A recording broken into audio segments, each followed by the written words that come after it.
Hello guys, this is Mick Stott again. I apologise for the state of my hair. I can't do a flipping thing with it this morning, and I remember it when these used to be footpaths, but there you go. I've got to be careful to not rub it too much because it just falls out. Yeah, I just wanted to spend a bit of time talking to veterans and serving personnel because, you know, I'm all for loyalty. When I joined the military, I joined to serve my Queen and country, and there's a hint in that, Queen and country. Governments come and go and they do their own thing, and of course they're only supposed to do that with consent of the Queen, but essentially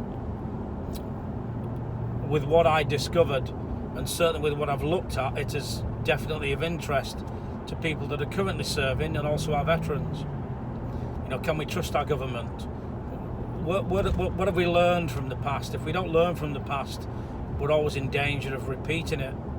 And of course, you know, why would we trust our government? 3,500 investigations by IHAT. Look at the investigations that are still ongoing with Northern Ireland. And you know, people think it's just one or two people that are being investigated, but it runs into the hundreds with Northern Ireland.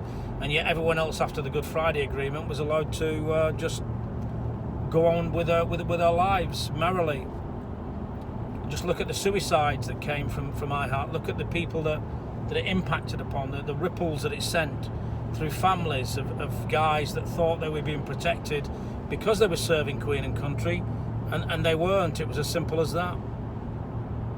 So I have some significant questions around loyalty and why should we take care of people that are not taking care of us. You know, I've been involved in mental health for a long time, and when I looked at the vaccine damage that happened as a result of the Gulf War syndrome, as it was called, the impact that it had on young men and their families. Whatever you do to one person, that just creates ripples.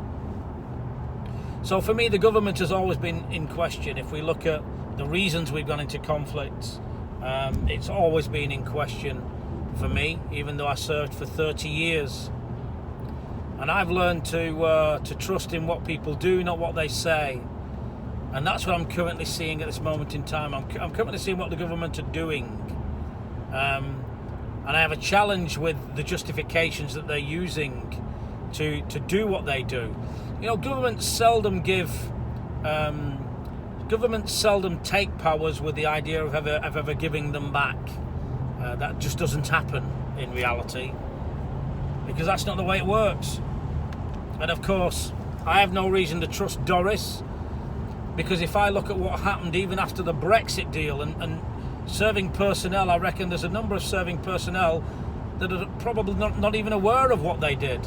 If you look at Brockbank, Langley and Robbins, 3 civil servants, I might add, not ministers, civil servants, signed us up to 8 EU contracts under the gaze of May and Doris. They signed us up to 8 EU contracts that basically put us under the direction of the EU. So at this moment in time, if you actually think you're serving a British force, you're not. Major General Thompson highlighted this, and his biggest concern was we were going to lose sovereignty, that we would no longer have the right as a country to say no if the EU was involved in something that we did not want to be involved in at the level of a conflict. So I think, you know, as a serving person, I would start to ask this question: why are they reducing the numbers at the rate they're reducing them? And why are they mothballing equipment? Why are they doing what they're doing at the level of EU activity and exercise? Well, it's quite simple.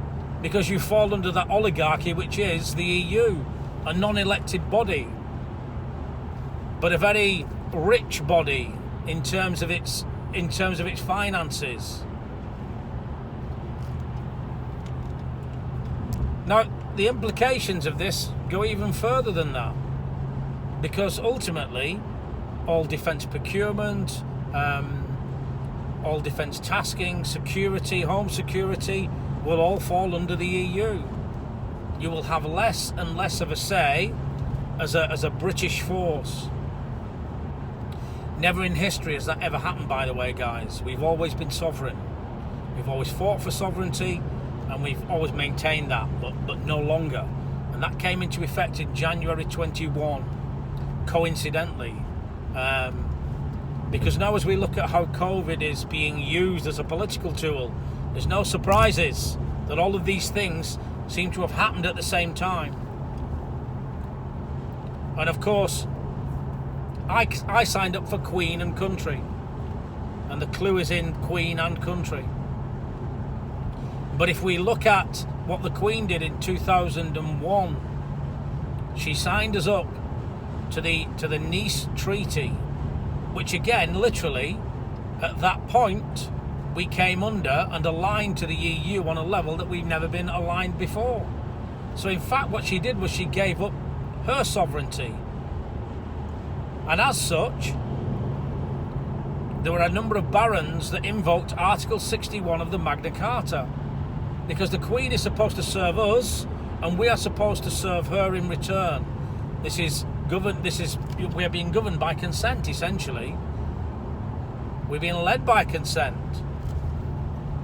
And of course, the government is a separate entity that is supposed to serve us and the Queen.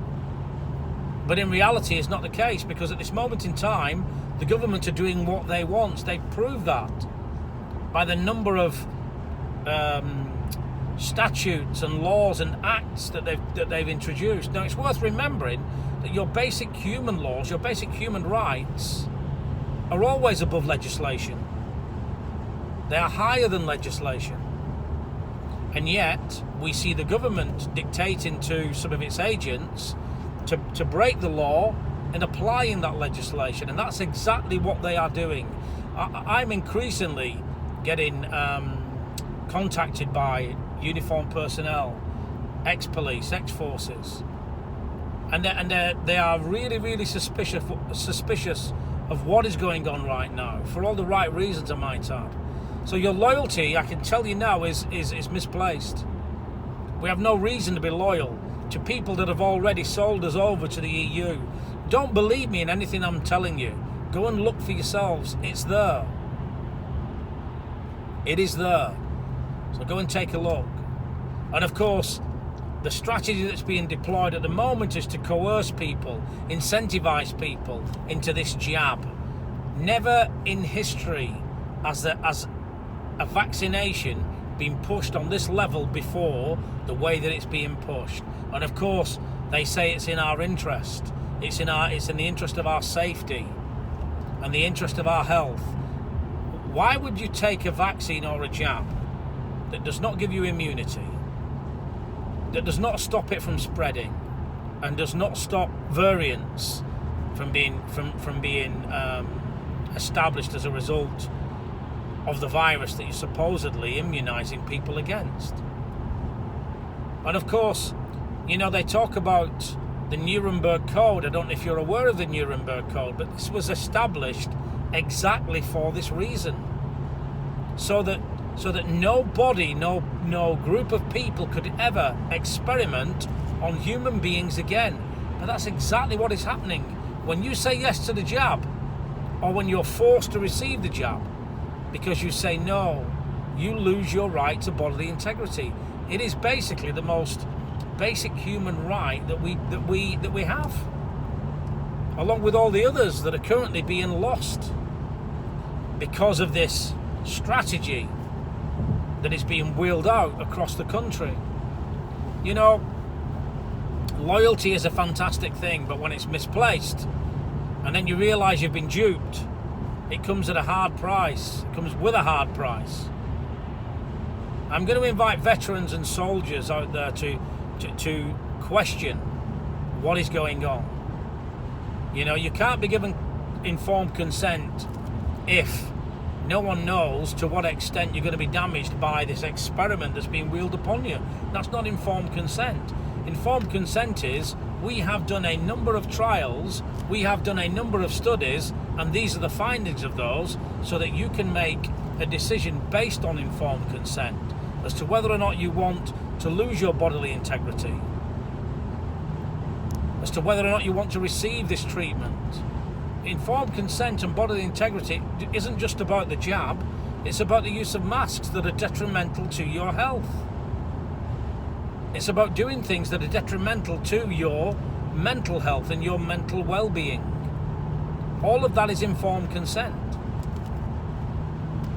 And of course, what Doris is finding it challenging to do now is to make his mind up over which is effective and what isn't effective. It's a surprise to me that he's now telling you that lockdowns are the things that worked. No, it's not, because he wants to lock you down even more. If you honestly believe that Doris is going to let you out, you're kidding yourselves. There is a bigger issue here. There is a global issue. And the only way we're going to stop it is by saying no. I'm saying to veterans and serving personnel, say no. As tough as that is, stand up, be counted. Join us. We are the Guardians 300. We are going to produce more constables than currently exist as a police force. Ask yourself this one question. Why did they change the name from constabulary to police force? And that happened when we joined the EU, the European, the common market as it was then. You know, these are very subtle things, but actually what's happened over the period of time since the Second World War is we've become too comfortable. We've given our government far too many powers and too many opportunities to do what they're currently doing to us right now. Veterans, soldiers, stand to. Join us on Guardians 300 on Telegram. We are going to be standing between the agents of the government and the people that we signed up and gave our oath to protect, and more importantly to protect the cornerstones of our democracy. Join us on the 300, because we're going to make a difference.